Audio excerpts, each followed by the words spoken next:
pays, ce n'est pas un Simonet! Gilles! Salut, Gilles. salut! Quel Oh, bonheur, Gilles, de te comment retrouver. vas-tu? Oh, formidable. Et toi, regarde. Ben, moi aussi, regarde, pas mal. C'est la Pas France trop et mal. le monde entier qui est là, qui te regarde. Et qu'est-ce que les gens t'aiment partout, Gilles? Oh, c'est pas sûr, Tu crois? mais il y en a quelques-uns. Ah oui? Mais moi, je suis tellement touché. Et moi, je les aime partout. Je prends pas de risques. J'aime même ceux qui m'aiment pas, Ouais. y compris ceux qui m'aiment pas. Je les aime bien aussi. Mais quel bonheur, parce que là, tu nous accueilles chez toi. Voilà, on est Ouais. au cœur de ton pays, ce pays que tu as tellement chanté. Ouais, c'est un pays qui ressemble beaucoup à certains coins de la France que j'ai connus et que j'ai visités.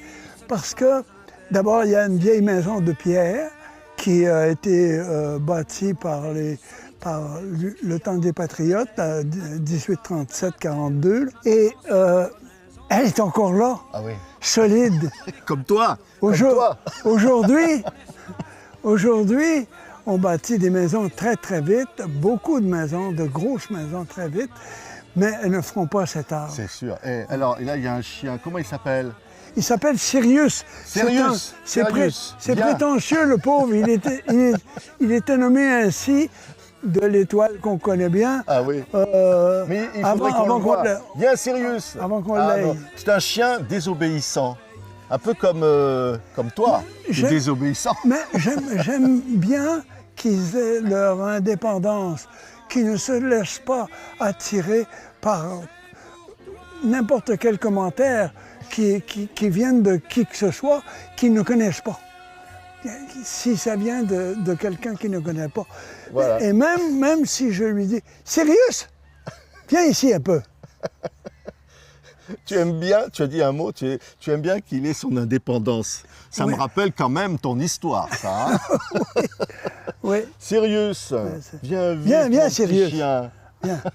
Voilà le chien Le vieux indépendant, Sirius. désobéissant. L'autre, on vient Ah. de l'avoir, il est tout jeune. Ils peuvent vivre un maximum de 12 ans. Ouais. Mais ils ne peuvent pas vivre 13, 14, 15, 20 ans comme certains chiens qui font des records. Ouais. Mais eux autres, au bout de 12 ans, ils sont épuisés. Toi, je ne te demanderai pas ton âge, Gilles. Hein. Non, mais je vais te Non. le dire, c'est C'est gratuit. pas un record. C'est gratuit. Ça m'a été donné gratuit, oui, Ah bon? gratuitement aussi. J'aurai 95 ans en octobre. Puis c'est pas un record, hein, Non, c'est non. tout C'est le à début, fait ordinaire. c'est le début de la vie. Mais Viens, je suis content que ça continue quand même. Gilles, regarde, est-ce que tu m'accueilles dans ta maison?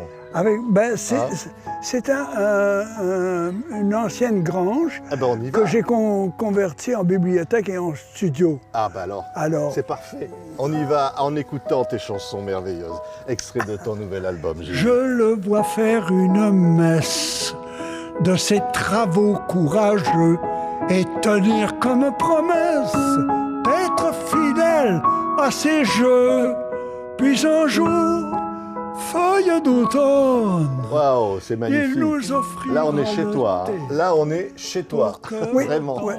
C'est ici qu'il m'arrive de travailler encore. Puis un jour, Extraordinaire. Il y a tous tes tableaux, il y a des livres, il y a des souvenirs. J'ai même vu une machine à écrire. Tu dois ouais, travailler. il y a tout ça.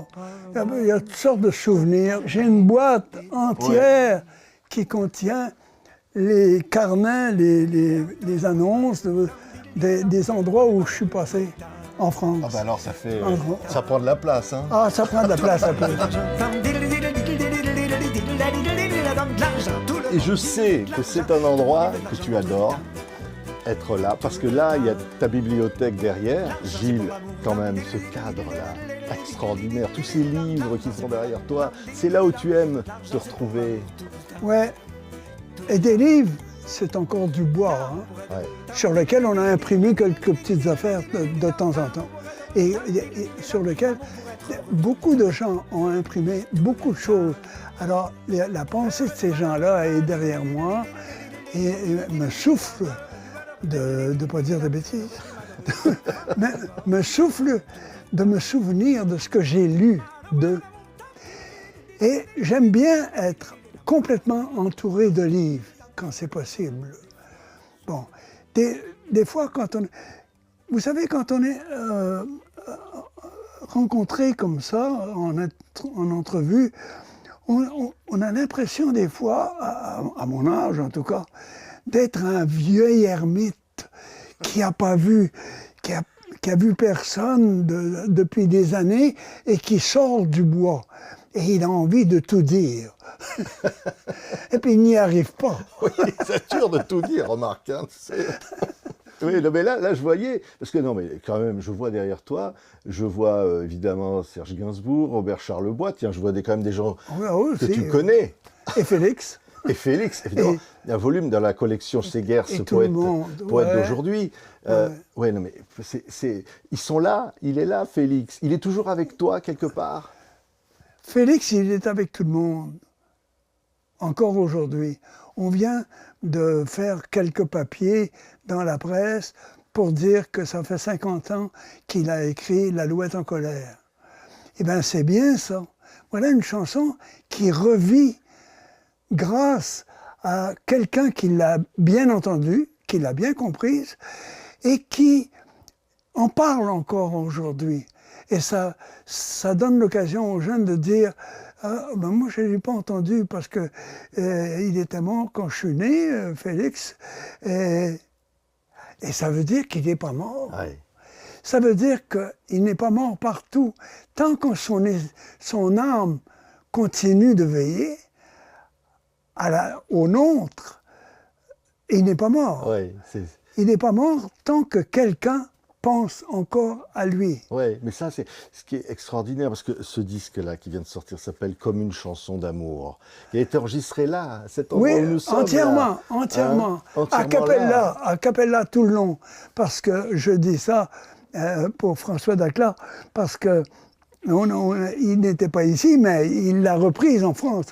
Et on a enregistré a cappella parce que j'étais embrouillé par la musique, puis mes oreilles commencent à faire défaut, commençaient à faire défaut. Et il fallait enregistrer entièrement, moi, a cappella, ma voix, la pauvre, et qu'après, ils mettent de la musique dessus. Alors ça s'est fait entièrement comme ça. Tiens, écoute, on va écouter le Guy du Feu. Écoutez juste là quelques instants. D'accord. Je suis le feu, je vends des jeux et des merveilles pour ton oreille et pour tes yeux. C'est magnifique parce que, Gilles, tu chantes la nature, tu chantes le feu, l'air, la vie. Le feu, il raconte bien des choses. Hein. Il est chargé d'histoire aussi. Alors, tu me racontais tout à l'heure que tu avais en tête souvent I Went to the Market. C'est drôle parce que c'est la chanson. C'est une des rares chansons que je chante et qui n'a pas été écrite par moi. C'est pas moi qui ai inventé ça. Mais je la chante et je l'ai augmentée un peu avec des paroles en français après. Mais c'est une chanson à laquelle je pense tous les matins. Tu sais moi, pourquoi? j'en rêve la nuit. Tu sais pourquoi? Elle m'a traité dans la tête longtemps, puis elle m'a agacé beaucoup. Parce qu'on me demandait toujours, le Marquette, chantez-nous le Marquette. Alors, tous les matins, je fais un petit mouvement vers là-bas, et on a un poulailler où on a 6 poules. Et tous les matins, ma femme m'a dit, mais prends un petit panier. I went to the market, mon petit panier sous mon bras. Tiens, écoute, on l'écoute là, écoute ça. Alors, tous les matins, je suis obligé de penser I went to the market. On rigole avec ça. Mais c'est très pratique d'avoir des poules pour les œufs, entre autres. Écoute ça, Gilles. Juste un instant, cette chanson mythique. I love you, pendant les guerres. I love you, pendant les morts. Ouais, voilà. Mais t'as d'autres questions, je suis sûr. Non, mais... Je suis pas sûr d'avoir d'autres réponses. Non, mais quand on entend I went to the market, I love you, etc., vous ne m'entendez pas. Elle veut dire quand même que parler français, c'est important pour se comprendre. Parce que quand on dit I love you, ça a été aussi le combat de ta vie. La langue française, Gilles. Oui. Eh bien, la langue française, c'est mon véritable pays. Et c'est le véritable pays de beaucoup de monde sur la Terre. Quelques 170 millions qui s'intéressent à la langue française. Et la disparition d'une langue, c'est la disparition de l'histoire d'un grand nombre de peuples. Et une langue, pour moi, c'est un univers en soi.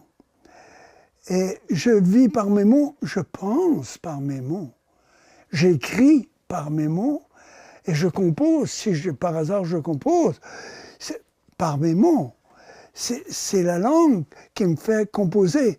J'ai commencé un poème hier en me disant, j'écoutais le silence, et tout à coup, j'ai entendu des mots qui discutaient entre eux. Eh bien, les mots, ils ont cette arme et cette capacité de nous imposer leur rencontre et leurs résultats de rencontre. Il y a... Comment il s'appelle le généticien Jacquard, un jour, il m'a dit « Notre sauvegarde pour les humains, en général, c'est la rencontre. » Et bien la rencontre des langues aussi, c'est notre sauvegarde. Commencer à comprendre l'autre qui nous renvoie toujours le miroir. Oui, oui. C'est dire aussi, Gilles, les mots, le pays, par exemple, on parlait tout à l'heure évidemment de ce Québec, de la Francofête avec Félix, Robert Charlebois, qui est fondatrice au fond de ce que c'est qu'être québécois, de l'identité, mais de dire au fond, c'est dans le cœur qu'il n'y a pas de drapeau, comme tu le dis dans une chanson, il n'y a pas de président, il n'y a pas de roi. Le cœur, c'est très important au moment d'aujourd'hui où on entend beaucoup parler et vanter, et chaleureusement, les gens qui font des miracles et des merveilles avec l'intelligence artificielle. Pourquoi dit-on artificiel? Est-ce un artifice? Est-ce un feu d'artifice? Alors, c'est intéressant aujourd'hui de penser qu'un mot, parce qu'on revient à la langue, que l'on trouve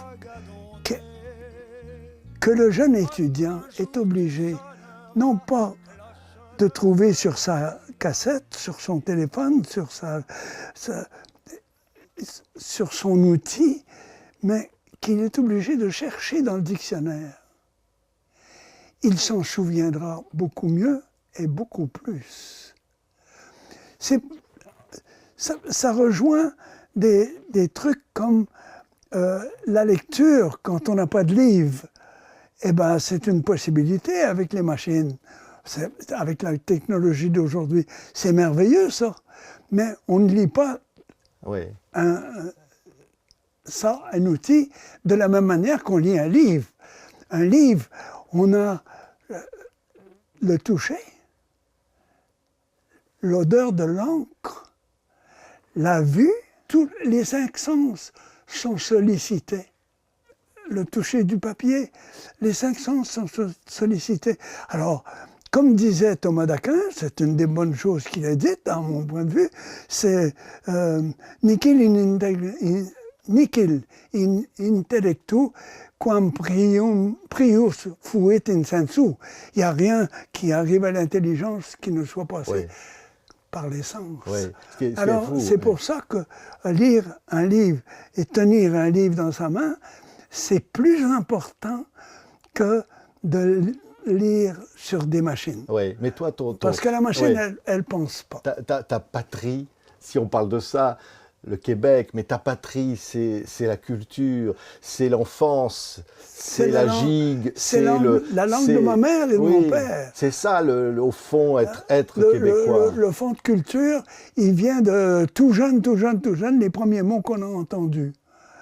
Et après ça, on surfe un peu là-dessus, puis on en apprend d'autres. On est curieux. On est curieux de ce qui va se passer avec ces mots-là qu'on a appris. On en sait quelques-uns. Une des choses qui m'a été enseignée par les mots, c'est que les mots. Un jour, j'étais avec Sylvain Lelièvre, qui est un excellent auteur, qui aurait écrit de bien belles chansons de plus que celles qu'il a déjà faites, s'il eût survécu à ses 60 ans. Mais un jour, j'étais avec lui, puis on se demandait comment se fait-il que les chansons anglaises passent si souvent à la radio et les chansons françaises ont tellement mal à faire du airplay. Oui. Et ben, puis on a découvert que lui a découvert que c'était parce qu'il y a beaucoup de mots monosyllabiques en anglais dans les chansons anglaises et américaines. Et on s'est demandé, est-ce qu'on pourrait, nous autres, est-ce qu'il y a des mots suffisamment nombreux en français pour écrire en monosyllabique? Puis on a dit, ah ben oui, tu commences la tienne, moi je commence la mienne. Et on a fait chacun une chanson en monosyllabe. Oui. Et c'est possible. Dans Mais- la nuit des mots, j'ai dit de la vie, de l'âme et du corps, de l'homme et du loup, de l'air et de l'eau, de tout ce qui crie, mais si peu de vous. Alors, toute la chanson a été écrite en monosyllabe. Il y a 2 mots de bisyllabique dans la chanson. Et j'ai utilisé ce truc-là très souvent dans des chansons autres où je ne me suis pas soumis à ma règle très, très, très dure, très exigeante, parce que les règlements qu'on se donne sont toujours plus durs à suivre que les règlements qu'on nous a donnés, qu'on nous a imposés. Mais quand tu penses pour ça à la chanson Jean de mon pays, alors là c'est une économie de mots, mais c'est devenu l'hymne national du Québec, cette chanson-là. Pas vraiment. Les hymnes nationaux sont faits pour exprimer le peuple quand il a un drapeau sur son mât. C'est un navire, un pays. Ouais. Et donc, donc la chanson Jean de mon pays, ça n'est pas un drapeau. C'est quoi? Non, pour le moment, c'est une chanson. Mais il se trouve que beaucoup de gens ont trouvé que ça les racontait, que ça les représentait et qu'ils ont commencé à dire que c'était un hymne national. Bon, ils ont dit la même chose pour le temps qu'on a pris pour dire « je t'aime », c'est le seul qui reste au bout de nos jours. Ce sont des choses graves à dire et importantes, et on n'ose pas les dire telles quelles dans une chanson ou dans un texte, parce qu'on dit « non, là, je vais trop loin ». Mais ce sont des choses importantes à dire, qui sont archi simples, mais qui rejoignent beaucoup de gens, beaucoup d'âmes. Ça ne veut pas dire que les gens sont tous archi simples. Ça veut dire que l'archi simple est universel et est compris par un grand nombre de gens, même par des gens qui ne comprendraient pas la langue. Oui, mais si je dis juste cette phrase, mon pays, ce n'est pas un pays. Tout le monde me répond. C'est l'hiver. C'est l'hiver. Avec raison. Ah ben oui, mais avec raison. C'est toi, c'est toi, ça. Mais avez-vous vu les changements climatiques? Oui. Ça peut changer. C'est ça. Oui, non, mais alors mon pays, ça sera plus l'hiver alors. Pas nécessairement. Il fait déjà plus chaud à Natashquan qu'il faisait en 1940. Oui. Je peux vous dire ça. Oui, mais... En 1940, j'y étais. Oui. Mais Gilles, quand même, quand je pense au début, à Bobino, à la rencontre avec le public français, à la ces Renaissance, souvenirs, ça a été au Centre quelque chose... Saint-Germain, à Saint-Germain. Oui, quand même. Et un jour, j'ai mis sur une carte, par amusement, pas par vantardise, j'ai mis des points sur tous les lieux que j'avais visités en France, et j'ai trouvé que j'étais allé 10 fois à Lyon, je ne sais pas combien de fois à Paris. Je crois qu'il y a derrière, il y a une caisse, tu m'as dit, il y a il y a une caisse remplie de lieux de concerts en France. Oui, et je suis allé chanter, si j'ose ainsi dire, dans 219 endroits différents en France. Oui. Donc, ce qui fait que je peux dire que j'ai visité la France d'une manière, mais j'ai rendu visite à une France qui était venue ici fonder Québec et Natashquan. Ouais. Et ça, c'était important, ça, tout ça. Évidemment que tu chantais ton Québec en France. Et tout ça, c'était échangé, amener le Québec avec toi. Oui, j'essayais d'amener avec... On amène son pays partout où on va, un peu de son pays. Moi, j'avais l'occasion d'amener beaucoup de choses de mon pays. En France et partout où je suis allé, en Belgique, en Suisse, en Allemagne un petit peu. Je suis allé une fois aux États-Unis. Pourtant, c'est moins loin. Mais aller là où on est, on représente toujours son pays. Si on est un homme ordinaire, une personne normale, si on n'est pas dans le trafic, on apporte son pays avec soi. Si on est dans un trafic, on essaye d'apporter le pays où on est chez soi. Mais c'est une autre attitude. C'est d'autres résultats aussi. Oui, mais les mots, tu parlais des mots, évidemment les mots qui sont devenus des poèmes, les poèmes qui sont devenus des chansons, et tu en as tellement écrit. C'était comme quelque chose qui venait de toi, comme ça, ce besoin d'écrire. Ça vient de l'enfance, ça vient d'où? Ça vient de l'enfance. Ça vient de l'enfance et de quelques vieilles chansons françaises que ma mère connaissait par cœur et que mon père chantait. Les roses blanches, des choses comme ça, qui étaient des chansons très bien écrites, attention, qui ne disaient pas les mêmes choses tout à fait qu'aujourd'hui, puis qui disaient finalement les mêmes choses, parce que l'histoire se renouvelle elle-même dans le petit et dans le grand, supposément grand. Donc, ça me vient de ça. Puis ça me vient d'un gramophone que mon oncle Claude, qui avait été cuisinier dans les chantiers, avait gagné de l'argent et avait rapporté chez lui. Et mon oncle Claude, il avait apporté aussi des roses blanches, mais aussi il avait apporté des chansons de la Bolduc que Charles Trenet m'avait dit qu'il aimait beaucoup. Elle avait des chansons incroyables. Ouais. Ça va bien se passer. Elle avait des chansons, Elle a fait des chansons. Les premières chansons qui parlaient du peuple et qui le disaient, lui, tel qu'il était, comme il était le peuple. Assez joyeux, danseur, conteur de menteries et conteur d'histoires, et curieux de tout. Alors moi, j'ai écouté ces chansons-là. Ce sont les premières chansons que j'ai entendues et j'ai rêvé tout de suite, à 10 ans, même à 7, 8 ans, d'essayer d'en faire. Mes premières chansons, je les faisais sur des airs, parce que je n'osais pas faire de la musique. Et je les ai faites sur des airs de chansons françaises que je connaissais par cœur. Oui. Et alors après, évidemment, la France t'adopte. C'est j'allais dire, vraiment quelque chose d'incroyable. Hein. Ouais, ces souvenirs. Ça a été une belle traversée. Chaque fois. Et c'était une traversée qui n'apportait pas seulement des chansons. Moi, j'allais chercher quelque chose aussi en France. J'allais chercher ma langue.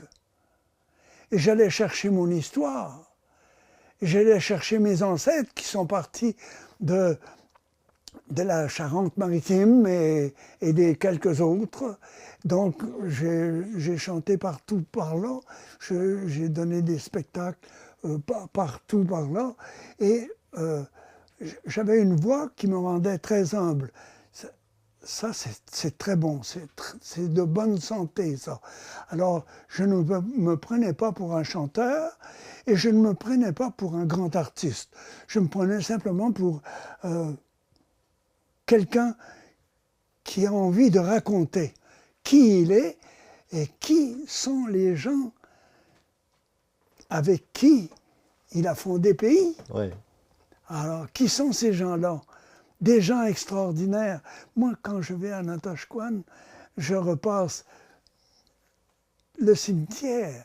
Je vais rencontrer Jean du Sud, puis Caillou Lapierre, puis tout ce monde-là, parce que ce sont eux qui m'ont fait, qui n'ont pas fait que le pays, à le marcher et à mourir dedans et à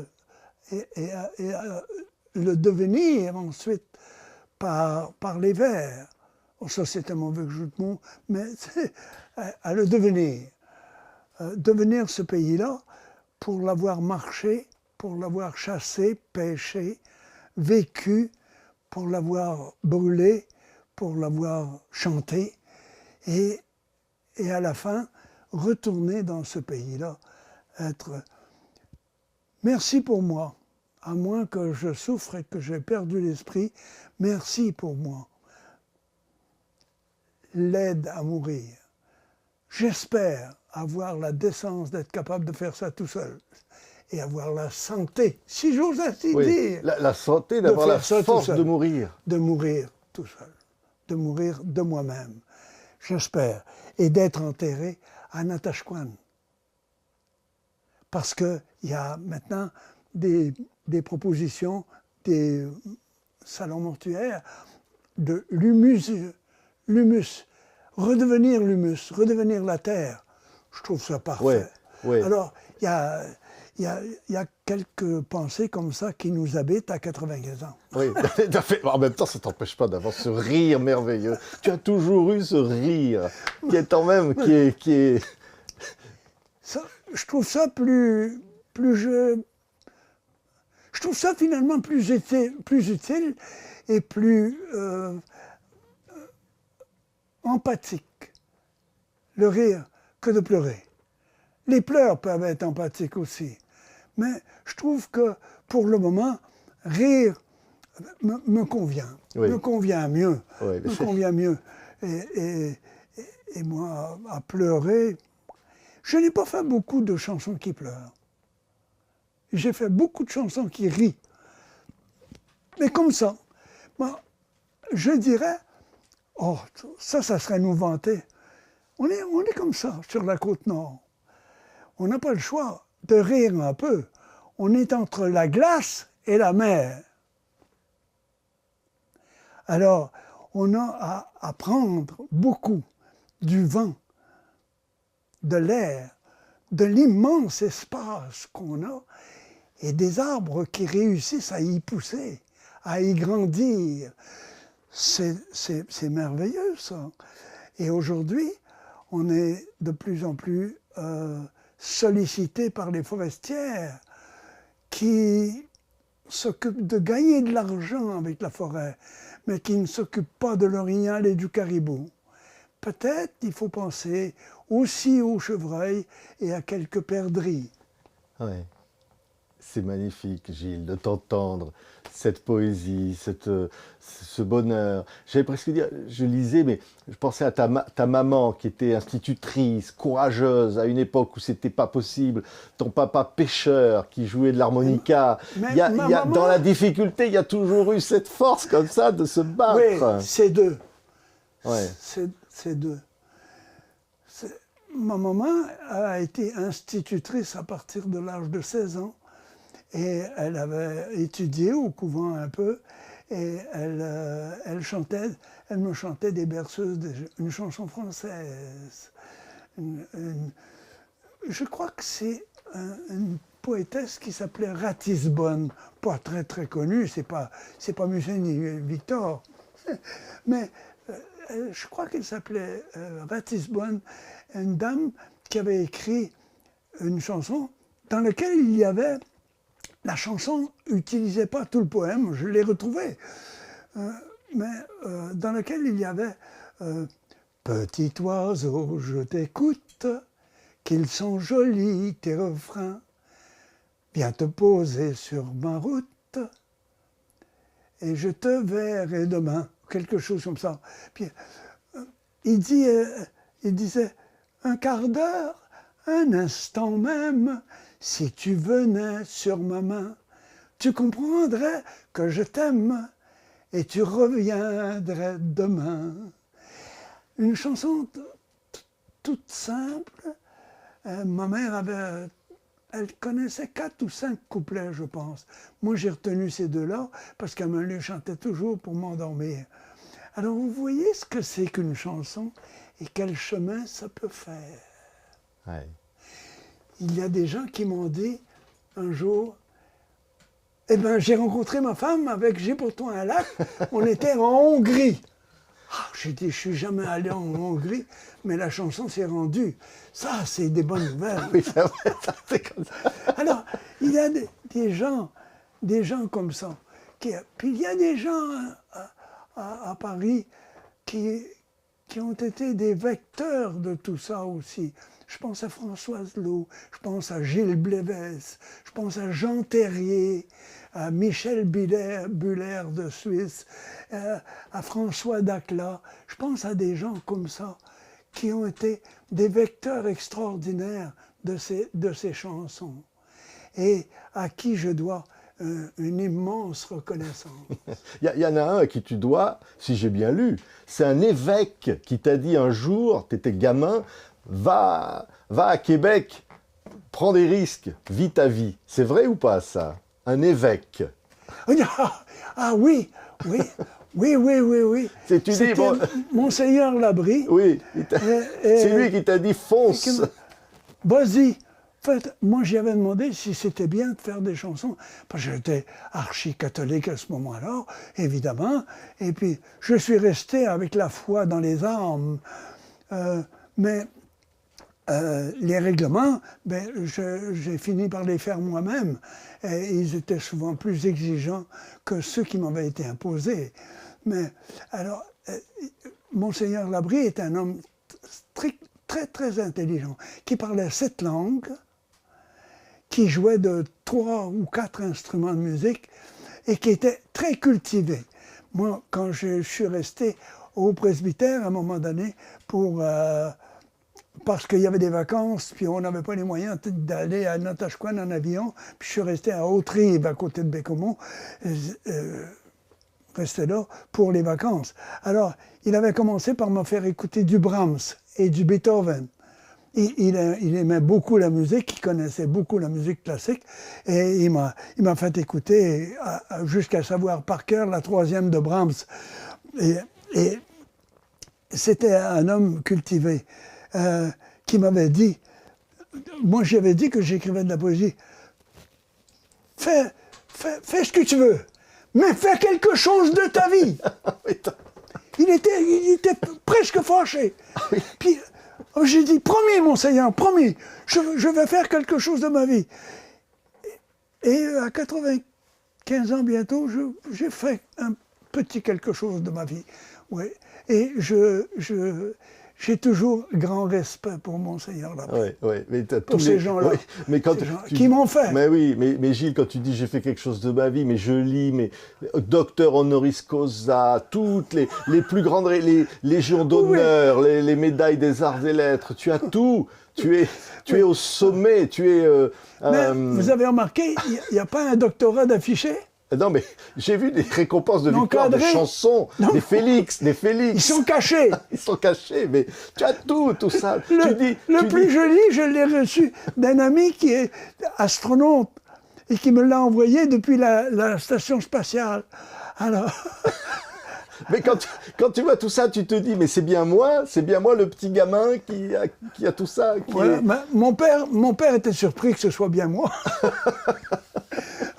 Il avait dit à Gratien Gélina, qui était le maître de ce théâtre, je commençais à tirer des foules, puis mon père a dit à Gratien Gélina, vous savez ce qu'il fait, mon garçon? J'aurais fait sur moi.